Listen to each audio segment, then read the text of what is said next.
Hello everyone, welcome back to Combat Boots to Bunny Slippers. The different world events that are going on, especially in the United States, we had 3 hurricanes in Florida, and also it hit North Carolina for the most part worse. Now we have the LA fires. Of course, everybody's going to act different in situations, but people were leaving their house with just their clothes on their back. I feel like if you do have a head start and you do know that there is going to be something that's going on around you, then you should be prepared always before an event happens. I have lived in a place where there was earthquakes, 2 different locations actually, in Alaska and Las Vegas. I think 14 different places, different cities, different states. And with that, I have found new things that I needed to have in this kit just throughout time. It's kind of crazy because you wouldn't think half of this stuff would happen. It doesn't even come to mind until you go through it. And then you're like, oh, I have to always have something like that in the future. So to prepare your family and to make sure that you are prepared as well, stick around and I'm going to show you everything that you need to know. Also lived in Texas where we had water issues. There was a company plant that was leaking water into the public water system. And although that hasn't technically been disclosed, I'm pretty sure that's what they said. I've learned over time, to include COVID, I think most of us have learned through COVID that times are different and you want to be prepared before you have to run out. And of course, that can't always happen, but wouldn't you rather know in advance? Give you some backstory on me. I am a military veteran. I spent 20 years in. My background was in radiation, decontamination, and also safety. And with that, I wanted to share things that I learned throughout my career that I wouldn't have even known personally if I didn't have that background and the military didn't teach me these sort of things. So in the event of a natural disaster, or even, let's say, a nuclear bomb, then there are some things that you're going to want to keep that are important. I'm going to even show you something that you may not even know about.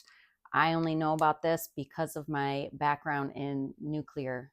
What I do is keep it in one container.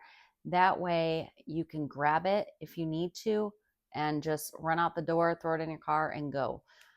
Some people choose to use a backpack. I have a large Rubbermaid tote that I keep everything in. I lived in a city where we could not use the water for 2 weeks. They had to continually test it to make sure that there was no contaminants. This is something that I would not have been prepared for in life. I never would have even thought of it. But there was some sort of chemical plant that was near my house. Apparently, it was leaking some sort of chemicals into the public water system. So no one was able to take a shower. You couldn't boil the water because whatever that chemical was that was in the water was basically putting the chemical into the air. And so there was a no boil advisory. We couldn't use the water to shower. We couldn't boil it. We couldn't drink it. So luckily I had already had some water on hand. And we had to pretty much use that. And I'll show you what we had to do in that situation. But the city actually brought us water, and it was in the middle of a snowstorm in Texas, of all places. So they brought us water, and it was still limited though. They brought us like a 24 pack for each person. And I don't even think that they included the animals. I can't remember if they had to do it a second time or what, but again, I already had a lot of water on hand, and all the stores were closed down because of that storm. Like, Texas is not prepared for a snowstorm. So that is the point on that I will get to as well. So now let's go over things individually. So here, I'm going to take it out of the package.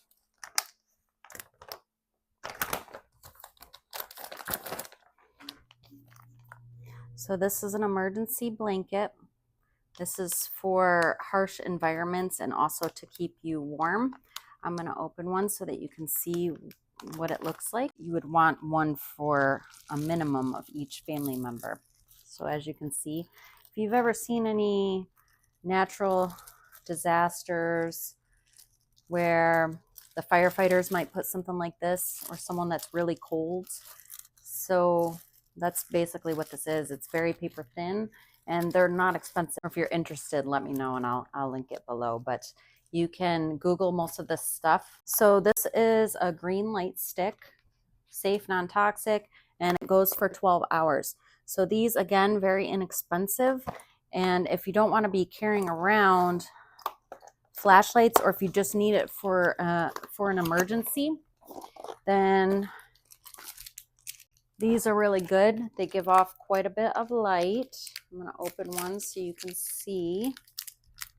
Maybe near your car, in case your car breaks down and you're in a really dark wooded area, so that other vehicles can see. Now let's see if I can break this. Okay, here we go. It has a little string if you want, but let me shut this light off so you can see how dark it is. Or how light it is, I should say. So when it's dark outside, this is something that will be very bright. And then if you wanted to keep it longer, everybody knows the trick of putting it in the freezer. I'm not sure if it works. Remind me. So these are good for if you're putting them in your yard. But if power is going to go out for a long time, you're going to want something solar powered so that you're not having to jump in your car and charge something. This way, just put it out in the sun. That way at night you'll have some light. So these are the type of lights that you put like in your garden or on your porch, just for a little bit of extra light and their motion detection. But I'm not sure if this one does. I'll have to look into it. But some of them, you can get them just to stay on the whole time. So it doesn't necessarily have to be for motion. And it looks like this brand is good for that. I will try it out and let you know in the comments if anything changes. But good thing to have. Again, very inexpensive. And then this way, you just charge it at night. Some people have gone a couple weeks without power. So this is a good quick way to not have to waste all your batteries. Power emergency candles. I put these in here because I think I got them at the dollar store. I'll have to look at it again, but you would want to have the correct candle holder, which I do not have. So this is more of an extreme emergency, I guess you could say. You're always going to want to keep lanterns. I have two, a smaller one and a larger one, and you want to keep batteries as well. So then that way you can just set this out and you can still cook dinner and have no problems. But again, this would use up batteries, unlike the solar powered one. Here's another larger one, and as you can see, I always have batteries in them. You do want to check them every once in a while just to make sure that they are still working. So this was a perfect opportunity for me to figure out what was still working. Hopefully no one would ever need these, but if you did, the best thing to do would be to have them in advance. So for these, I bought a few of them, as you can see. I'm going to actually put one of these in my kitchen. It shows you exactly how to do it. You release the tape, drape the blanket over the flames, and that will seal off the air because the oxygen is what causes the flames. And then if someone is actually on fire, God forbid, then you're going to tell them to go to the ground and wrap the blanket around them while you're calling 911. Different sizes. You can see the size that I bought. If you do have electricity, but your furnace stops running, you're going to want a portable heater. I also have a Dyson hot cold fan that I love. I think it's one of the best things because it's nice to just space heat if you want. And we lived in a place where we didn't have any problems because it was warm all year round until we got a snowstorm. And come to find out, the place renting a house from did not know that they had to turn on the gas in advance. So as we got the snowstorm in Christmas and New Year's week, there was no one at work. So that emergency orders didn't work in that sense because the gas company wasn't available. So even though I put in an emergency request that we were freezing, it did not matter because the gas company was not working. I want to keep some of these in advance out. You're going to want a solar crank radio. This one I like because it has multiple different functions. So this, if I wanted to, if we didn't have any power, we could crank it and then listen to the radio. And it also has, okay, if I can get that back in. It also has the radio functions over here. Let me hold this correctly. Up here is where the solar part is so that you charge it in the sun. And it has the antenna, also has a little compass on there. Also adjusts to get the sun at the different levels to try to get it when it's at its strongest peak. You can also put batteries in here. So again, I have batteries in here as long as it's in a cool, dry place. That's for backup. You can charge your phone. And if you can see on here, this is the charge, and you want to charge it before you know an event is coming. I always leave it charged, but in time that could fade. So you always want to check it. And we're going to set off these little alarms. My dog's going to go crazy. Let's see. Maybe it's dead. That's not good. Okay, well, now I know I need to charge it. The function, it also has like SOS. So if I believe it flashes the alert radio with AM, FM, SW, and NOAA weather alerts. 6 power sources. Now this, remember I was saying I lived in a place where they had contamination in the water, literally the whole city. The city had to drop off water to our doors. We could not boil it because when you boiled it, whatever these contaminants were, they were let off into the air. We couldn't shower. We couldn't do anything. So another thing that I had to add to my list, actually one of my best friends sent me a different version because I didn't know what we were going to do. So we had to get gallons of water. Now, one thing is I always keep tons of water in my house. That is the number one thing, because whenever something's about to happen, the stores just empty out real fast. This is similar to the one that we had to use. And all you do is put gallons of water in here, and then you put it out in the sun to warm it up. And then you're going to take the world's fastest shower, kind of like you're in basic training in the military, by attaching this to it. This is your little, so you're going to hang this up in your shower, attach this little bad boy right here, and boom, you got a little portable shower. It's a terrible experience. Hopefully you don't ever have to use it, but if you do, you'll have one ready to go.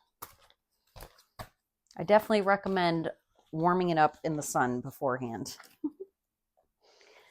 All right, and this, I feel like I'm opening Christmas presents. More fire blankets. Apparently I ordered another set. Okay, well, it's the same thing, but there's also some gloves in here,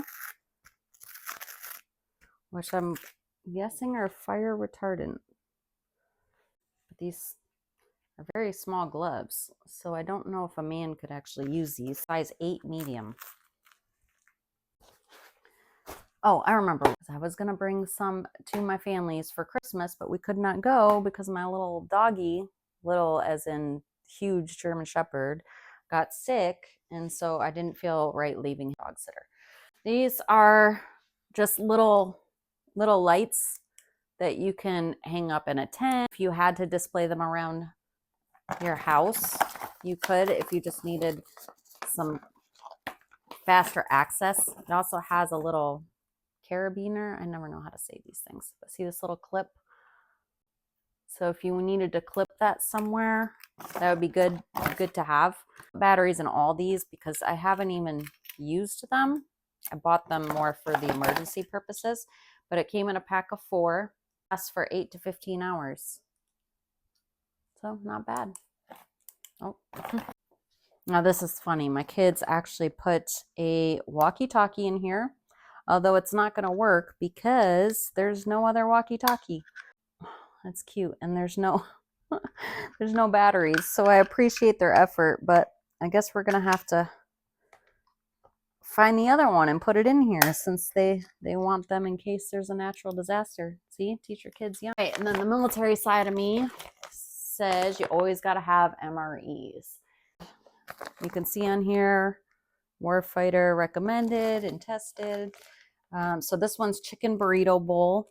Now this says U.S. government property because I bought this while I was still in the military, particular type, but there's plenty that are sold online. They come in a little pouch, as you can see, but it also comes with coffee and candy usually.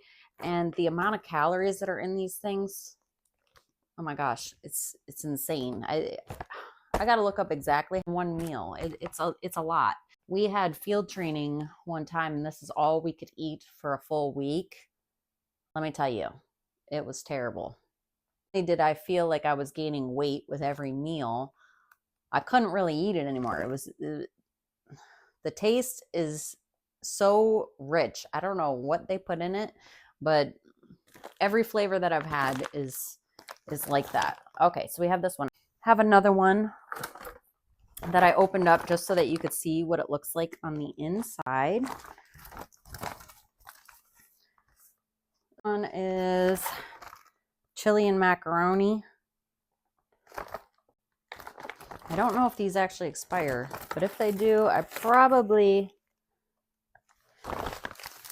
need to look that up. I didn't see an expiration date, so I'm guessing no. So this is if you wanted a hot beverage.